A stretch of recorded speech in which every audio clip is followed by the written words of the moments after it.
नमस्कार दोस्तों, स्वागत है आप सभी का exam Guru tips and tricks में। तो भैया गणित के 25 वेरी वेरी इंपॉर्टेंट क्वेश्चंस लेके आ गया हूँ गाइस। पूरे के पूरे क्वेश्चंस प्रीवियस ईयर के हैं और बहुत ही ज्यादा इंपॉर्टेंट है, क्योंकि ये सारे के सारे क्वेश्चन देखना है ऐसे ही उठ के बस वैल्यू चेंज में भी वैल्यू भी चेंज ना हो और आपके ग्रुप डी की परीक्षा में आएंगे। तो गाइज इस प्रैक्टिस सेट को तो चलाए जा रहा हूं, कंटिन्यू आप कंसिस्टेंट रहिए, डेली प्रैक्टिस करिए, टाइम लिमिट के साथ करिए। आज के क्वेश्चंस बड़े अच्छे हैं। तो गाइज आइए शुरू करते हैं आज का सेशन। लेकिन उसके पहले एक इंफॉर्मेशन है, जब एनटीपीसी की परीक्षा रोल आउट उसकी डेट्स रोल आउट हो रही थी तब हम लोगों ने एक पीडीएफ को रोल आउट किया था। 500 क्वेश्चन थे, जिसमें हम लोगों ने 500 टाइप के क्वेश्चन हम लोगों ने इस पीडीएफ में डाला था। And let me tell you 70% of the questions which are coming in the NTPC exams are from directly और इनडायरेक्टली फ्रॉम दिस पीडीएफ। तो guys if you want for group D so you can purchase it from the link is in description. और जो है बहुत ही nominal charges रखे गए हैं, तो अगर आप परचेस करना चाहते हो तो जल्दी से उसको परचेस कर लीजिए। आइए शुरू करते हैं आज के सेशन को। तो पहला क्वेश्चन आपके सामने क्या रहा, बोल रहा है a प्लस बी 9 है, a square plus b square is equal to 53 है। तो ए बी का मान पूछ रहे हैं। तो गाइस इसको कैसे करोगे, a प्लस बी का होल स्क्वायर कर दो, विच इज इक्वल टू क्या होता है a square plus b square plus 2ab। That means a plus b 9 है, 9 का square 81 which is equal to, इसकी वैल्यू हमको गिवन है 53 plus twice of ab। That means minus करोगे तो कितना हो जाएगा 28 होगा, which is equal to twice of ab। That means ab is equal to कितना हो गया 14। Which option, option number A is our right answer. बढ़ते नेक्स्ट क्वेश्चन में। ये एक खुदरा विक्रेता किसी वस्तु को 486 में बेचता है और 8% का लाभ कमाता है। यदि उसने उस वस्तु को 414 में बेचा होता तो उसे कितना क्या होता है ना। देखो 486 में बेच रहा है तो उसे 8% का लाभ हो रहा है। अब मुझे एक बात बताओ, 8% का लाभ मतलब क्या होता है। 8/100 अगर देखूं तो क्या होता है, 4 से 2/25 मतलब 25 से 27 हो जाना, 25 से 27 हो जाना। सो वी कैन राइट 25 से क्या हो जाना 27 हो जाना, और 27 की वैल्यू क्या दी गई है 486। तो कितने का मल्टीपल है जरा देखो, तो ये 18 का मल्टीपल है। तो यहां पर भी मैं 18 से मल्टीप्लाई कर दूं तो कितने उसका क्राइमूल हो जाएगा 450, 450। अब उसको कितने में बेचा जा रहा है 415। देखो कितने का घाटा हुआ, 36 का घाटा किस पर 450 पर multiply by 100। So guys you will gate how much 8% है ना। सो तो क्या हो जाएगा 8% की हानि हो जाएगी। Which option, option number B will be your right answer. But the next question में ये 3 बक्सों का वजन 4, 5 और 11 किलोग्राम है। निम्नलिखित में से कौन सा इन बक्सों के किसी भी संयोजन का किलोग्राम में कुल वजन नहीं हो सकता है। आइए ऑप्शंस उठाते हैं। देखो 15, अगर भाई इसको मैं 3 बार कर दूं 5 5 5 बन जाएगा 15। 16, देखो 16 कैसे हो सकता है 16 है ना, तो 4 5 5 10 और जो है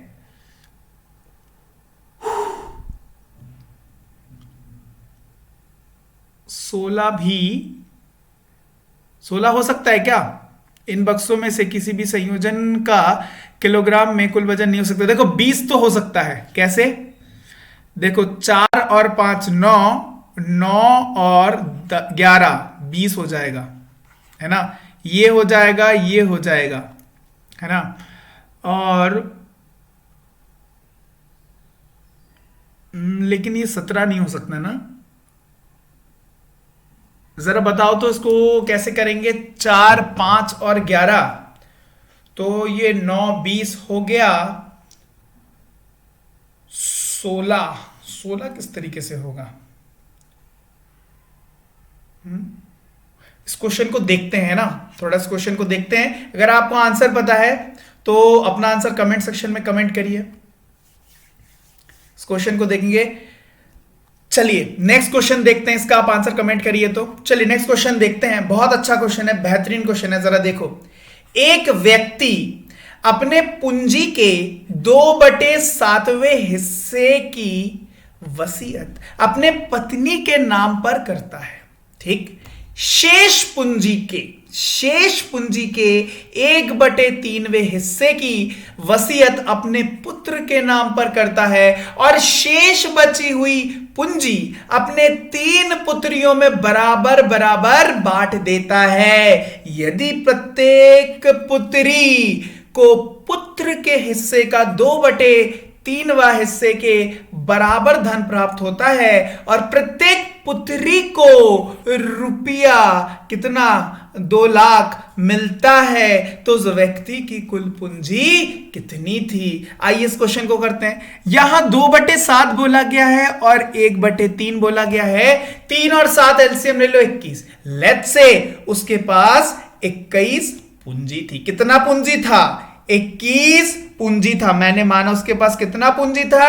21 पूंजी था। अब देखो 2/7वां हिस्सा उसने अपनी पत्नी के नाम कर दिया, मतलब उसने वाइफ के नाम पर 2/7 किसका? 21 का।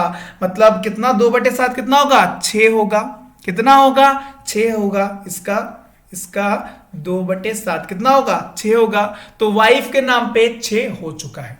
अब क्या बोल रहा है? शेष पूंजी 21 - 6 15 का शेष पूंजी का 1/3 मतलब 5वां हिस्सा जो है उसने अपने पुत्र को, सन को 5 हिस्से दे दिए हैं। अरे हां कि ना समझ गए? 5 हिस्से सन को दे दिए गए। अब क्या बोल रहा है? और बची हुई पूंजी अपनी 3 पुत्रियों में बराबर बांट देता है यदि प्रत्येक पुत्री को पुत्र के हिस्से का 2/3 हिस्सा मिल रहा है। किसका? पुत्री को पुत्र के हिस्से का 2/3। पुत्र को कितना मिला है? 5। इसका 2/3 हर एक पुत्री को मिल रहा है। इसका मतलब 5 का 2/3 मतलब 10/3। और यहां पर एक पुत्री को प्राप्त होने की राशि दे दी गई है। दैट मींस 10/3 किसके बराबर होगा? 2 लाख के बराबर होगा। अरे आर यू गेटिंग? तो बोल रहा है उस व्यक्ति की कुल पूंजी, मैंने क्या रखी थी? कुल पूंजी 21। अगर 10/3 2 लाख है तो 21 की वैल्यू क्या होगी? 2 लाख मल्टीप्लाई बाय 3/10 इंटू 21। 21 की वैल्यू यही होगी कि नहीं होगी? जरा बता दो तो। अरे हाँ कि ना? है ना? तो बस अब काटा पीटी किया जाए तो इससे गया ये 0 बार, 0 0 चला गया। ये कितना आ गया? 63 इंटू 2 कितना होगा? 6। 1 2 6 करके कौन सा ऑप्शन है? देखो दो। Option number D will be your right answer. ठीक है, बढ़िया क्वेश्चन था। चलिए नेक्स्ट क्वेश्चन देखते हैं। 14 सेंटीमीटर त्रिज्या वाले शंकु के वक्र पृष्ठ का क्षेत्रफल इतना वर्ग सेंटीमीटर, तो ऊंचाई सेंटीमीटर में ज्ञात करो। समझ गए क्वेश्चन समझ गए? आर कितना दे दिया गया है? त्रिज्या 14 सेंटीमीटर। कितना? 14। अच्छा, ये किसका दिया गया है? वक्र पृष्ठ क्षेत्रफल क्या? πr_l। कितना? 2200। जहां r की वैल्यू कितना? 14। Let us put the value 22/7 multiply by 14 into l is equal to 2200। अरे हाँ कि ना? तो ये गया कितनी बार? 2 बार। 44। l इज इक्वल टू कितना? इससे उड़ा दिया जाए तो ये क्या हो गया है? l 150। L कितना आ गया? 50। मतलब L क्या होता है? Slant height. अगर मैं एक शंकु की बात करूं कुछ ऐसे, L ये वाला हिस्सा आ गया भाई 50। हमको रेडियस पता है कितना? 14। अब यहां जरा देखो, यहां कुछ समझ में आ रहा है? ये देखो, अगर इसका आधा करो 7, ये 25। अब कुछ दिमाग में आ रहा है ये कितना हो सकता है? कुछ दिमाग में आ रहा है? ट्रिपलेट पता है कि नहीं? 7, 24 और 25। 24 की जगह 50 है, 7 की जगह 14, मतलब मल्टीप्लाई बाई 2 है। सो 24 को भी मल्टीप्लाई बाई 2 कर दो, मतलब यहाँ कितना आएगा? 48 आ जाएगा। तो हमारी ऊंचाई कितनी हो जाएगी? 48 centimetre. Option number D will be our right answer. बढ़ते नेक्स्ट क्वेश्चन में आइए। दो ट्रेन एक ही समय में चलना शुरू करती है। ट्रेन ए 54 किलोमीटर की औसत चाल से चलते हुए शहर एम से शहर एन तक जाती है, जबकि ट्रेन बी शहर एन से एन तक जाती है। अरे समझ रहे हो? आओ देखें आगे। दोनों शहरों के बीच की दूरी 960 किलोमीटर है। यदि दोनों ट्रेन 8 घंटे बाद एक दूसरे को पार करती है तो ट्रेन बी की औसत चाल ज्ञात करिए। अरे कितने घंटे बाद पार करती है? 8 घंटे बाद। आप लिख सकते हो time is equal to distance upon speed, और ये डिस्टेंस कितना है? 960 है। बटे अगर मैं क्या करूं, स्पीड देखूं, एक दूसरे की तरफ चल रहे तो रिलेटिव वेलोसिटी क्या हो जाएगी? जुड़ेगी ना। तो ये क्या हो जाएगा? 54 plus x which is equal to 8 घंटा। अरे समझ रहे हो? आगे देखा जाए तो 960 is equal to 54 into 8 plus 8x। You will get x is equal to 66 kilometre per hour. Which option? Option number C is your right answer. ठीक है, चलिए नेक्स्ट क्वेश्चन देखते हैं। एक तीर्थ यात्री ने 7.5 घंटे में 50 किलोमीटर की दूरी तय की। उसने कुछ दूरी 4 किलोमीटर प्रति घंटे के चाल से पैदल चलकर और कुछ दूरी 12 किलोमीटर प्रति घंटे की चाल से चल रही बैलगाड़ी पर बैठकर तय की। पैदल चलकर तय की गई दूरी कितने किलोमीटर थी? ठीक है, समझ गए? तो सबसे पहले भाई मैं टोटल डिस्टेंस पता कर लूं, कुल दूरी पता कर लूं कि टोटल डिस्टेंस क्या है भाई? 7.5 घंटे 50 किलोमीटर। 7.5 घंटे में 50 किलोमीटर। अरे ठीक है, 7.5 घंटे में एक काम करते, टोटल डिस्टेंस क्यों पता करते? नहीं, टोटल डिस्टेंस पता नहीं करते, इसको दूसरे अप्रोच से करता है ये। सो 7.5 घंटे में 50 किलोमीटर, टोटल डिस्टेंस तो दिया ही हुआ है यार, 50 किलोमीटर की दूरी तय करते हैं। Why should we will find? 1 minute. चलिए दूसरे अप्रोच से करते हैं। लेट मैं मान लूं पैदल वो चला कितना? 1 किलोमीटर। कितना चला वो?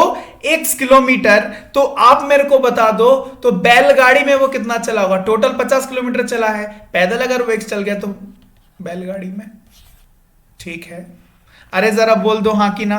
ठीक, चलो अब हम लोग लगाते हैं भाई time is equal to distance upon speed, और यहां टाइम कितना दिया गया? 7.5 घंटा। तो भैया डिस्टेंस, पहला वाला डिस्टेंस मैंने क्या माना है? पैदल वाले का x। कितने की स्पीड से? 4 किलोमीटर प्रति घंटा। दूसरा बैलगाड़ी का डिस्टेंस मैंने क्या माना है? 50 माइनस एक्स। कितने की स्पीड से बैलगाड़ी वाला? कुछ दूर तक 12 किलोमीटर प्रति घंटे के चाल से चल रही बैलगाड़ी पर बैठ कर तय करता है। So divided by 12। अरे हाँ कि ना, जरा बता दो तो ये किसके बराबर?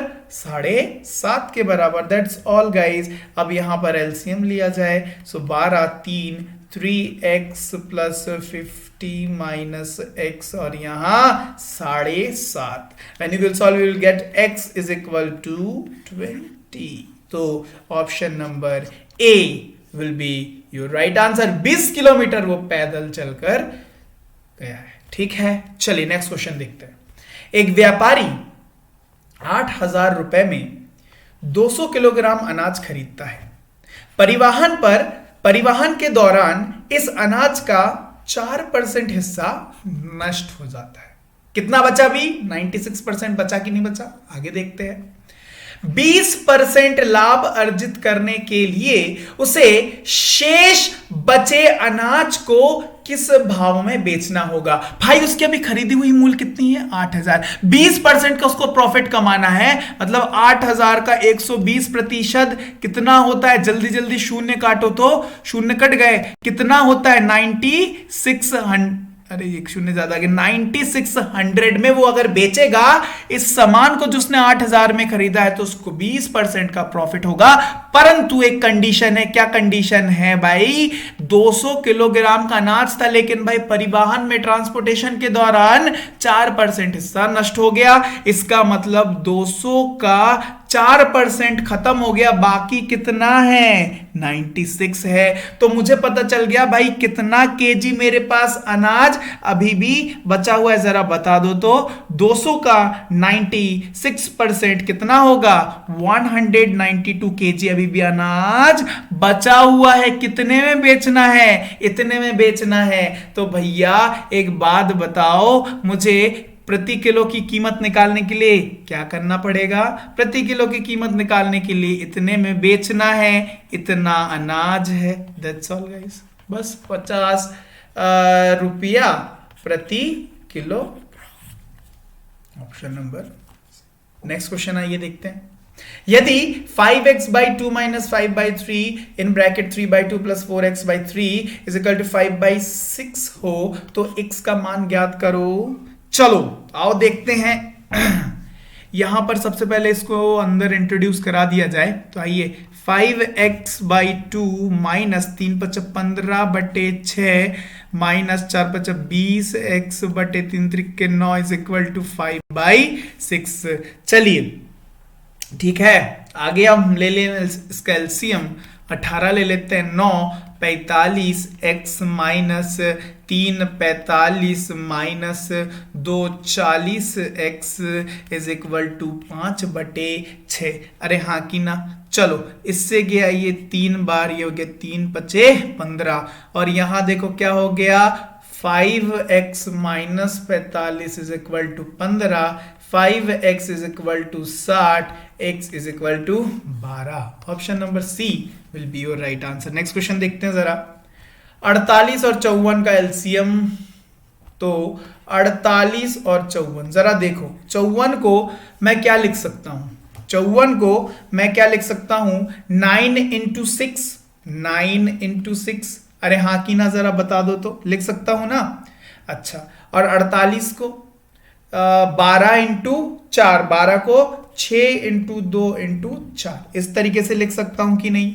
देखो ये वाला 6 तो इसके अंदर चला गया, ठीक है, लेकिन ये 2 और 4 इसके अंदर नहीं जा पाएंगे, तो भाई इसी में किसका मल्टीप्लाई कर दो, 2 × 4, आपका एलसीएम ये आ जाएगा। सो 54 × 8 54 × 8 कितना होता है 432। विच option, option number D will be your right answer. Next question, दिए गए वैन आंकड़ों में कक्षा में उन छात्रों की संख्या को दर्शाता है जो एक विशेष खेल खेलता है, ठीक है, 3 खेल है, हॉकी, क्रिकेट और फुटबॉल। क्या बोल रहा है देखो, कितने छात्र हॉकी के साथ फुटबॉल भी खेलते हैं, हॉकी के साथ फुटबॉल भी खेलते हैं, तो भाई ये 8 तो खेल रहा है, लेकिन क्या कहीं पर बोला गया भाई क्रिकेट नहीं खेलना चाहिए, नहीं बोला गया, तो मैं उसको भी कंसिडर करूंगा, मतलब इस 7 को भी मैं जोड़ दूंगा। तो 8 और 7 कितना हो गया 15, ऑप्शन नंबर सी हमारा राइट आंसर हो जाएगा। नेक्स्ट क्वेश्चन देखते हैं,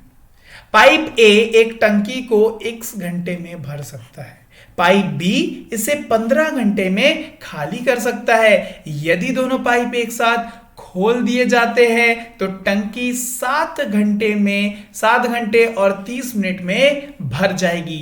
x का मान ज्ञात कीजिए, ठीक है। आइए देखते हैं इस क्वेश्चन को भी। तो भैया एक टंकी है, एक पाइप है जो एक टंकी है जिसमें एक पाइप ए एक लगा हुआ है जो 1 घंटे में भर सकता है, ठीक। पाइप बी है जो इसे 15 घंटे में खाली कर सकता है, ठीक। दोनों पाइप एक साथ खोल दिए जाते हैं तो टंकी 7 घंटे और 30 मिनट मतलब 7.5 घंटे में भर जाएगी। मतलब ए और बी अगर मैं कर दूं तो 7.5 घंटे में भर जाएगी। भाई एक भर रहा है और एक निकाल रहा है ना, वही कंडीशन है ये वाला। तो आइए जरा देख लेते हैं। अगर मैं 15 ले लूं तो यहां होगा -1 और यहां क्या होगा 2। अब मुझे एक बात बताओ, बी की वैल्यू -1 है तो ए की वैल्यू मैं जब 3 रखूंगा तभी 3 - 1 2 आ पाएगा मेरे पास। तो मतलब ए की एफिशिएंसी 3, उसको टोटल काम करना है 15, तो लगने वाला समय क्या होगा 15/3 मतलब 5। Which option? ठीक है, नेक्स्ट क्वेश्चन की तरफ बढ़ा जाए। आइए, 20 - 20% का ये, okay, so we have to use baud मास।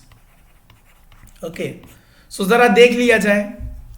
सबसे पहले ब्रैकेट का काम, उसके बाद का काम। चलो इसको लिखा जाए 20 - 20% मतलब, और का मल्टीप्लाई में, चलो ब्रैकेट में सबसे पहले यहां पर लिख दिया जाए 5 divided by 15 -18 into 10 divided by 15 और +8। इससे ये गया 3 बार, 14 3 है ना, 342, ठीक है। और यहां क्या हो गया 2 और यहां हो गया 3, तो ये 3 6 18 6 हो गया। तो यहां देखा जाए ब्रैकेट के अंदर क्या हो गया 14 - 12 + 8, दैट मीन्स क्या हुआ 2 और ये हो गया 10। मतलब यहां देखा जाए सो 20/100 इंटू 10, दैट मीन्स क्या हो गया 2। तो 20 से 2 घटाया, आ गया हमारे पास answer 18। Option number A is your right answer. Next question की तरफ बढ़ा जाए, देखते हैं। 1 4 9 x 12 14 15 और 16 का मध्य क्या है 10 है। बहुलक ज्ञात करो।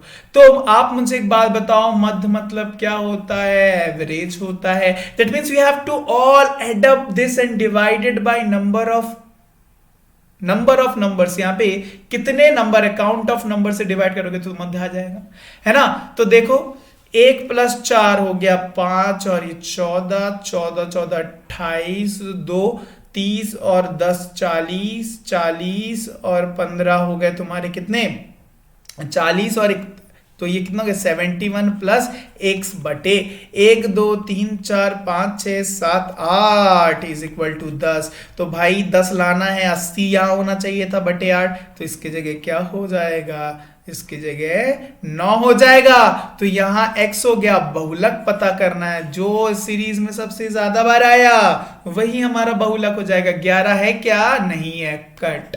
9 2 बार है, 10 एक भी बार नहीं है, 12 एक बार है, बहुलक हमारा ऑप्शन नंबर बी हो जाएगा। चलो नेक्स्ट क्वेश्चन देखते हैं। 0.1 का क्यूब है ये, प्लस 0.04 का क्यूब है, डिवाइडेड बाई 0.2 का क्यूब प्लस 0.08 का square is equal to what. Okay guys, let us see. So here we can see that 0.1 का क्यूब प्लस 0.04 का क्यूब डिवाइडेड बाई 0.2 का क्यूब प्लस 0.08 का क्यूब। ओके, तो यहां क्या हो जाएगा 1/3 शून्य आ जाएंगे, ठीक, प्लस 4 का क्यूब कितना 16 64 बटे यहां कितने हैं 2 हैं और 3 गुना मतलब 6 शून्य आ जाएंगे। तो 1 2 3 4 5 6, अरे आर यू गेटिंग ना। यहां 2 का क्यूब 8 बटे 1 है तो 3 शून्य आ जाएंगे, 1 2 3 प्लस 8 का क्यूब क्या हो जाएगा 512 बटे 2 है तो 6 आ जाएंगे, 1 2 3 4 5 6, ठीक है। तो जरा यहां देखा जाए, यहां एलसीएम कितना होगा 1 2 3 4 5 6 नीचे शून्य होंगे, ठीक है। तो यहां 3 है तो यहां ऊपर 3 शून्य और आ जाएगा, मतलब 1000 + 64 मतलब ऊपर आएगा 1064 बटे यहां जो है गाइस और यहां जो सेम है तो ये ऊपर जाएगा तो ये कट जाएगा, खेल खत्म। तो नीचे रहने वाला है 8000 और 512 मतलब 8512, ये हमारा निकल के आ जाएगा। अरे हाँ कि ना जरा बता दो तो 6084 बटे 85 सॉरी 1064/8512। ओके, तो ये क्या हुआ, 1/8वां हिस्सा है, इसका मतलब क्या होता है 0.125, ऑप्शन नंबर। नेक्स्ट क्वेश्चन देखते हैं।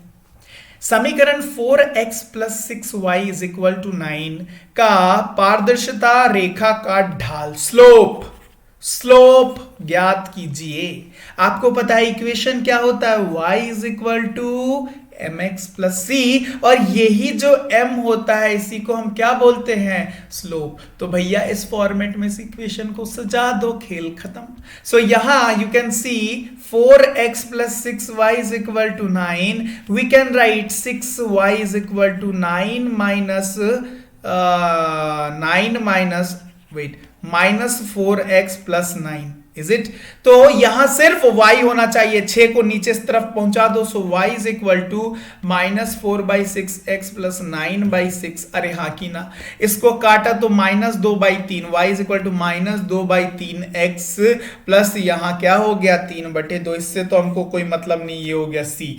m क्या होता है, जो x के साथ जुड़ता है, सो m इज अवर स्लोप। सो हमारा स्लोप क्या हो गया, -2/3, -2/3 is our slope. Option number B is our correct answer. Guys, NTPC में बहुत बार पूछा गया है ये क्वेश्चन, ठीक है। चलिए नेक्स्ट क्वेश्चन देखते हैं।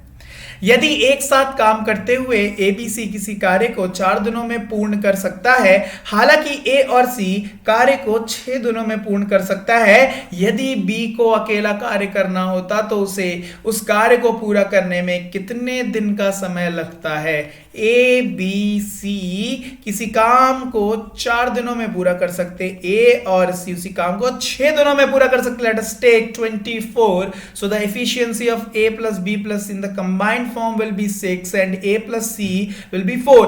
A और C अगर 4 हो गए तो B निकल के आ जाएगा 2. The total work is 24. B will finish the work with the efficiency of 2. So how many days B required to finish that work?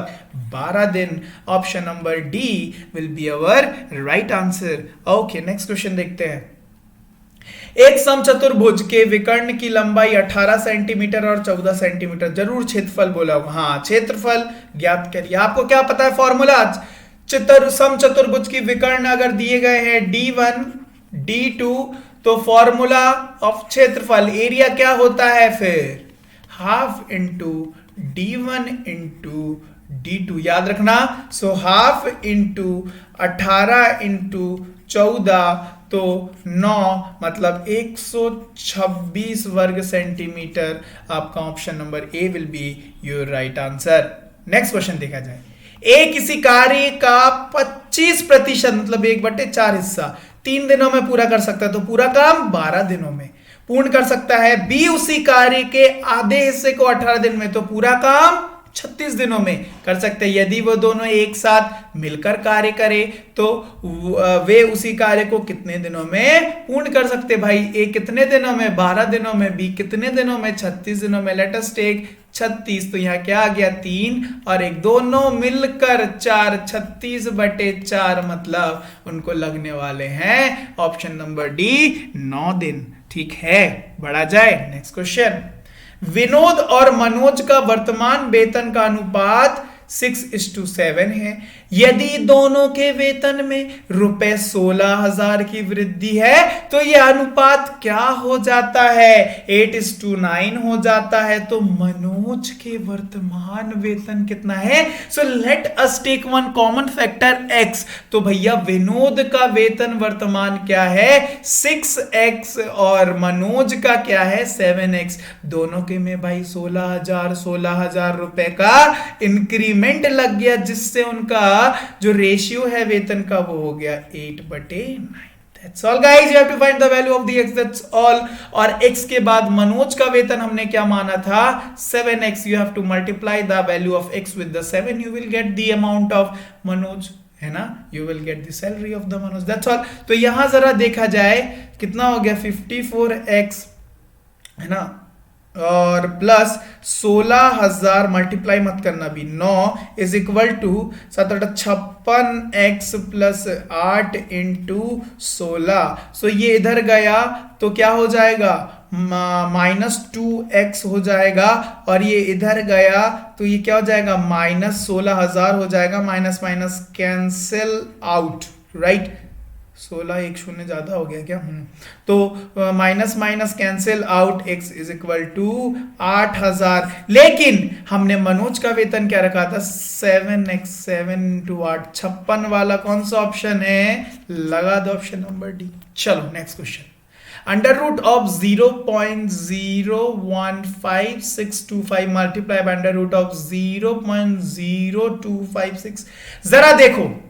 जरा देखो, 1 2 डेसिमल के बाद 1 2 3 4 5 6, अंडर रूट के बाद क्या होगा, 3 बचेंगे, और 15625 भाई किसका जो है, इसका 15625 का अंडर रूट क्या होता है, 125 होता है ना। अरे हाँ कि ना, कैसे पता कर सकते हो, जैसे ही मैंने 25 देखा तो मैंने समझा 5 होगा, और 156 क्या होता है, 12 × 13, छोटा वाला लेना पड़ता, तो 125 दैट मींस 0.125 हो जाएगा। अरे हाँ कि ना, तो देखो यहाँ 3 था, यहाँ 6 था, ठीक, मल्टीप्लाई बाई यहाँ 256 16 का, सो ये 4 है तो क्या हो जाएगा 0.16। अच्छा ये कितना हो जाएगा जरा बता दो तो, 0.02। Which option, option number C is your right answer. Next question देखते हैं, 2000 मीटर की दूरी पर 2 ट्रेन एक दूसरे की ओर बढ़ने लगती है, ठीक है।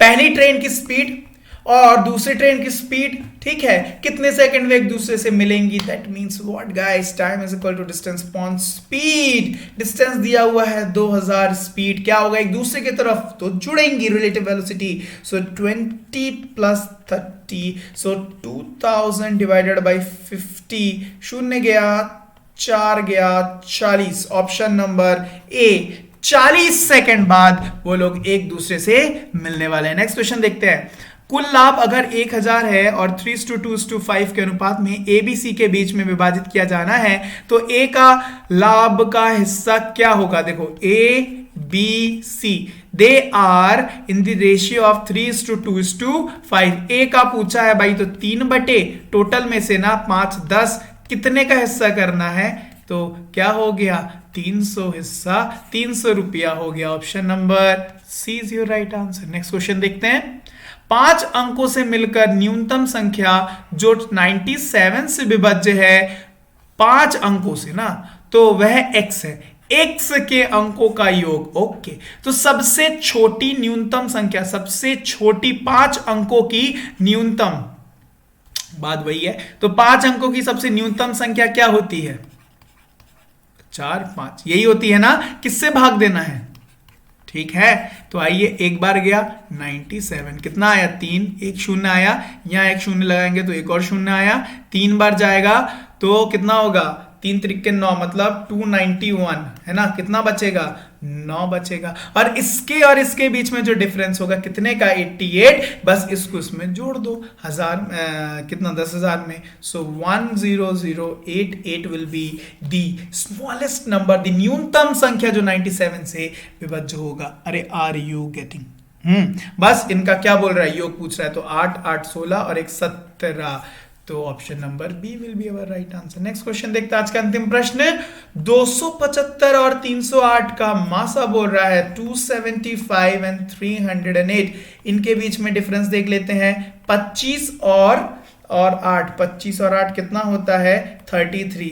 देखो 33 से तो ये जाता है क्या, 33 से नहीं जाता, जाता है क्या, बट यहां पर तो ऑप्शन भी नहीं है, तो इसका एक काम करते, देखो सिर्फ एक तिहाई है ना, सो देखो 11 से ही जाएगा, देखो 2 बार गया 5 बिल्कुल चला गया, 11 से ये 2 बार गया 8 8 आ गया। Option number C is our right answer, ठीक है। डिफरेंस के ही कुछ जुगाड़ वाला ऑप्शन यहां पर मिल जाएगा आपको, ठीक है। तो गाइस ये थे आज के very very important 25 question. If you like this video, if you like this session, then hit the like button and share this video as much as you can, ठीक है। और इसके साथ आपको पीडीएफ आपको इसका मिल जाएगा, कहां पर, डिस्क्रिप्शन में लिंक है टेलीग्राम ग्रुप का, वहां पर ज्वाइन कर लीजिएगा, नहीं किया तो वहीं पर मैं इसका पीडीएफ दे देता हूं, ठीक है गाइस। फिर मिलते हैं आपसे नेक्स्ट वीडियो में, तब तक के लिए bye bye and have a nice day.